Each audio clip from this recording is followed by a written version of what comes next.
नमस्कार, मैं कल्पेश चक्रवर्ती एक बार फिर से आप सभी का स्वागत करता हूं मेरे इस YouTube channel a new tricky era of chemistry with Kalpesh sir पर। देखिए, आज की क्लास में हम लोग डिस्कस करेंगे पाउली के नियम की, जिसे कहा जाता है पाउली का अपवर्जन सिद्धांत। तो बहुत ध्यान से देखिएगा क्योंकि बड़ा ही यूनिक टॉपिक है, एक एक कंसेप्ट को क्लियर कीजिएगा।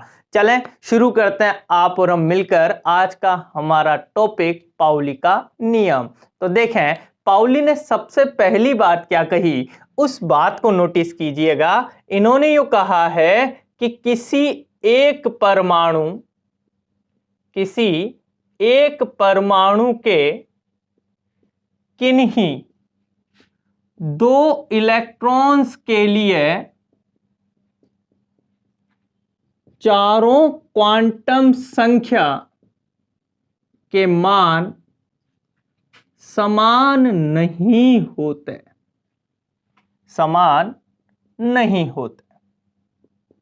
अर्थात काम की बात अब स्टार्ट है। अर्थात एक कक्षक में अधिकतम दो ही इलेक्ट्रॉन भरे जाते, वह भी विपरीत चक्रण वाले। लाइन समझिएगा, विपरीत चक्रण वाले, बहुत इंपॉर्टेंट लाइन है। मीनिंग समझने की कोशिश करेंगे आप पर।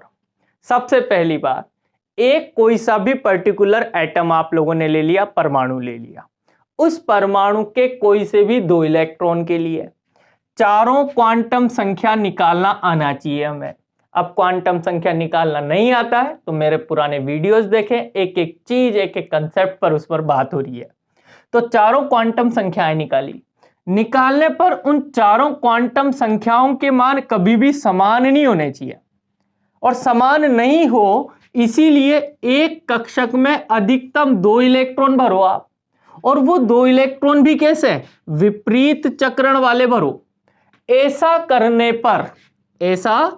करने पर दो इलेक्ट्रॉन्स, वही दो इलेक्ट्रॉन्स के लिए तीन क्वांटम संख्या के मान समान हो सकते हैं, लेकिन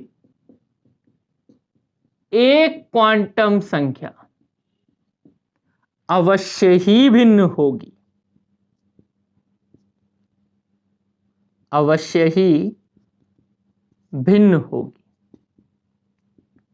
ध्यान देना भाई, आपने यदि यह काम किया कि एक कक्षक में दो इलेक्ट्रॉन भरे और दोनों विपरीत चक्रण वाले भरे, तो हो सकता है उन दोनों इलेक्ट्रॉन के लिए तीन क्वांटम संख्या के मान समान हो जाए, लेकिन कोई सी भी एक क्वांटम संख्या का मान कैसा होगा, बोलो, भिन्न होगा।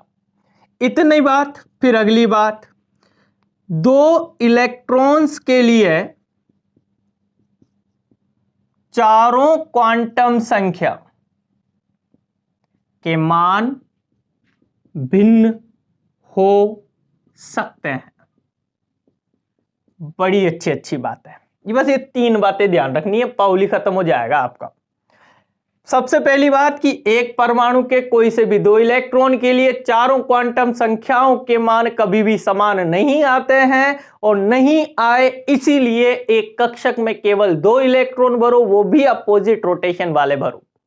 ऐसा करने पर तीन क्वांटम संख्याओं के मान समान हो सकते हैं, लेकिन एक क्वांटम संख्या अवश्य ही भिन्न होगी। ओके, फिर अगली बात, दो इलेक्ट्रॉन के लिए चारों ही क्वांटम संख्या भिन्न हो तो पाउली को कोई फर्क नहीं पड़ रहा भाई, ठीक है। अब ये तीनों बातें आप लोगों को एक एग्जाम्पल से समझ में आएगी, उस एग्जाम्पल को ध्यान से देखिएगा। सबसे बढ़िया एग्जाम्पल है, हीलियम एटम को लो आप। हीलियम 2 नंबर पे आता है भाई, इसका इलेक्ट्रॉनिक विन्यास 1s2 होता है। दैट मीन्स s कक्षक में दो इलेक्ट्रॉन प्रेजेंट है, और मुझे पाउली नहीं आता, मैंने इलेक्ट्रॉन को ऐसे भर दिए, मुझे नहीं आता है। अब आप लोगों को यदि क्वांटम नंबर आता है तो इस इलेक्ट्रॉन के लिए, डार्क वाले इलेक्ट्रॉन के लिए चारों क्वांटम संख्या निकाल के बताएंगे आप। मुख्य क्वांटम संख्या, द्विगंशीय, चुंबकीय और चक्रण क्वांटम संख्या। आपको पता है एसपीडीएफ के आगे जो लिखा रहता है नंबर वो n की वैल्यू होती है। डेट मीन्स पहले इलेक्ट्रॉन के लिए n की वैल्यू 1 है। ओके, एस उपकोष के लिए l की वैल्यू बोलो 0 है, याद है आप लोगों को। m की वैल्यू बोलो s के लिए 0 ही होती है। इलेक्ट्रॉन ऊपर मुंह करके बैठा है, क्लॉकवाइज रोटेशन है, दक्षिणावर्त घूर्णन है, तो बोलो +½ तो आएगा ही आएगा। ओके भाई, अब यही काम मैं इस वाले इलेक्ट्रॉन के लिए भी करना चाह रहा हूं। अगेन बोलो ये भी पहली कक्षा में n की वैल्यू 1, बोलो ये भी s उपकोष में l की वैल्यू 0, s के लिए बोलो m की वैल्यू 0, और बोलो ये भी क्लॉकवाइज रोटेशन कर रहा है तो बोलो +½ अब संकट आ गया, पाउली को नाराजगी आ गई भाई। पाउली क्या कहता है कि आप लोगों ने भैया जब क्वांटम नंबर निकाले 2 इलेक्ट्रॉन के लिए, एक ही परमाणु के 2 इलेक्ट्रॉन के लिए जब क्वांटम नंबर निकाले तो भैया चारों के मान समान आ गए आपके 2। जबकि पाउली ने क्या कहा कि चारों क्वांटम संख्याओं के मान कभी भी समान नहीं आने चाहिए, इसीलिए एक कक्षक में अधिकतम 2 इलेक्ट्रॉन भरो, और वो भरो कैसे, विपरीत चक्रण वाले।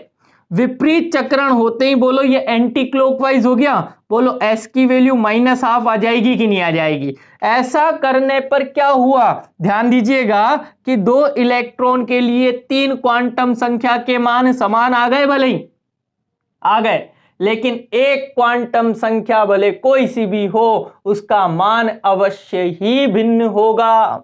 तो हमारे पास भिन्न क्वांटम नंबर वाला s आ गया ना यार, आया ना। देखो फिर अगली बात, किन्हीं 2 इलेक्ट्रॉन के लिए, कोई से भी एक पर्टिकुलर एटम के 2 इलेक्ट्रॉन के लिए चारों क्वांटम संख्या भिन्न आ जाए ना तो कोई फर्क नहीं पड़ता है। जैसे उदाहरण की बात करूं मैं एक, आप लोगों को पता है कार्बन एटम का कॉन्फ़िगरेशन, कार्बन को जानते हो 6 नंबर पे कार्बन आता है भाई, 1s2 2s2 2p2 विन्यास है।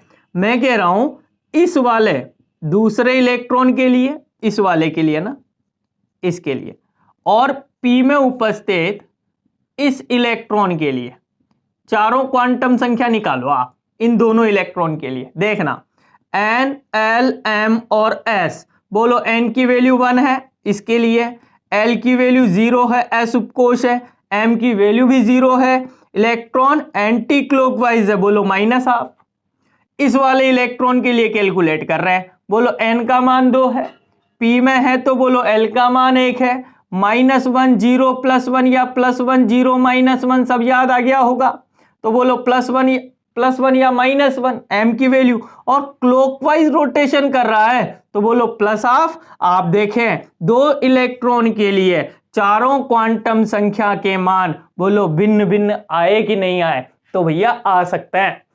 एक ही परमाणु के कोई से भी 2 इलेक्ट्रॉन के लिए चारों क्वांटम संख्याओं के मान भिन्न हो सकते हैं, बस समान नहीं होने चाहिए, यही बात कहता पाउली। अब 2 क्वेश्चन आ रहे हैं, याद कर ही लेना। सबसे पहला क्वेश्चन कि पाउली का नियम किन परमाणुओं से लागू होना प्रारंभ होता है, तो पहली बात ध्यान रखना, पाउली का नियम लागू होना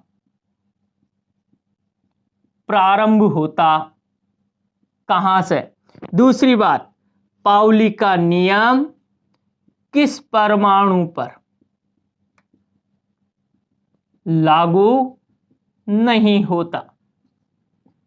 दोनों क्वेश्चनों के आंसर बिल्कुल ध्यान से सुनिएगा कि पाउली का नियम किस परमाणु पर लागू नहीं होता। यहां से बात स्टार्ट करें तो आप लोग ध्यान रखें, ये परमाणु हाइड्रोजन है भाई, और हाइड्रोजन परमाणु पर पाउली का नियम लागू नहीं होता है। क्यों नहीं होता है? क्योंकि हाइड्रोजन का इलेक्ट्रॉनिक विन्यास 1s1 है, एक इलेक्ट्रॉन है s कक्षक में। अब उसके लिए काय की क्वांटम संख्या का कंपैरिजन करोगे यार, क्योंकि ये तो एक से ज्यादा इलेक्ट्रॉन वालों के लिए बात कर रहा है पाउली, समझ रहे हैं। एक इलेक्ट्रॉन वाले के लिए दूसरे इलेक्ट्रॉन का कंपैरिजन कहां से करोगे। तो याद रखें ये नियम हाइड्रोजन परमाणु पर लागू नहीं होता है। पर एक धमाकेदार बात है कि पाउली का नियम लागू किस परमाणु से होना प्रारंभ होता है। तो याद रखिएगा, मैंने उदाहरण भी वही लिया था हीलियम परमाणु से, क्योंकि हीलियम का इलेक्ट्रॉनिक विन्यास 1s2 होता है। और आप लोग खुद ही दिमाग लगाएं, बाई चांस मैं इलेक्ट्रॉन ऐसे भर दूं तो दोनों इलेक्ट्रॉन के लिए बोलो चारों क्वांटम संख्या समान आ जाएगी, तो पाउली अंकल को गुस्सा आ जाएगा। समझ गए? तो ये बात ध्यान रखनी है आपको कि पाउली का नियम हीलियम परमाणु से लागू होना प्रारंभ होता है, हाइड्रोजन पे कभी भी लागू नहीं होता है। ओके, अब काम की बात, इस पूरी बात का कंक्लूजन निकालते हैं हम लोग। कंक्लूजन क्या है कि भैया याद रखें, पाउली अंकल, अंकल बना लो इसे, पाउली अंकल को गुस्सा आता है, पाउली अंकल को गुस्सा आता है।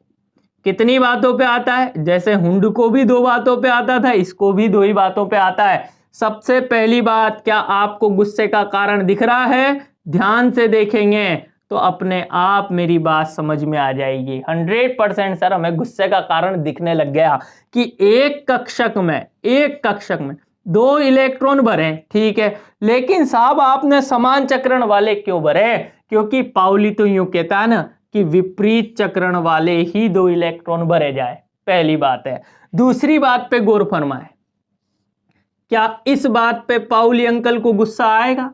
100% आएगा। एक कक्षक में भाई 2 ही भरते हैं, आपने 3 भर डाले, ऐसी स्थिति में पाउली अंकल को यहां भी गुस्सा आएगा। तो पाउली के नाराजगी के 2 कारण ध्यान रखें आप। पहला कारण कि एक कक्षक में अधिकतम 2 ही इलेक्ट्रॉन भरे और 2 भर तो रहे हो, लेकिन सबसे बड़ी बात कैसे होने चाहिए? वो विपरीत चक्रण वाले होने चाहिए। ऐसा करोगे तो चारों क्वांटम संख्याओं के मान कभी भी समान नहीं आएंगे।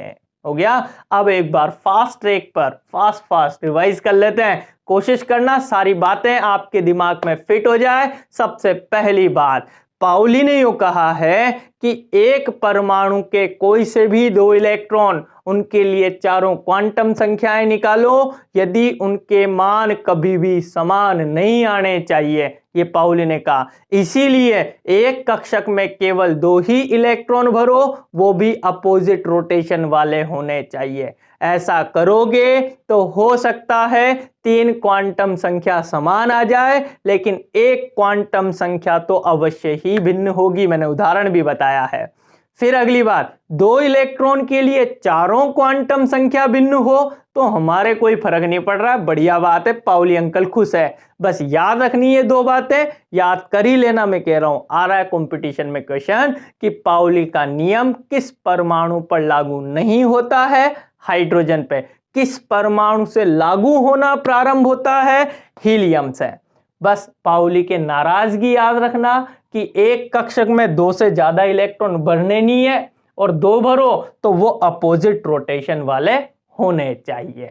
उम्मीद करता हूं मेरी बातें आपको समझ में आ गई होगी। वीडियो पसंद आए तो लाइक करना ना भूलें, और जो भी लोग इस चैनल पर नए हैं वो प्लीज इस चैनल को सब्सक्राइब करें, ताकि आपको ऐसी ही धमाकेदार और वीडियोस मिलती रहे। बाकी आज के लिए बहुत बहुत धन्यवाद आपको। Thank you.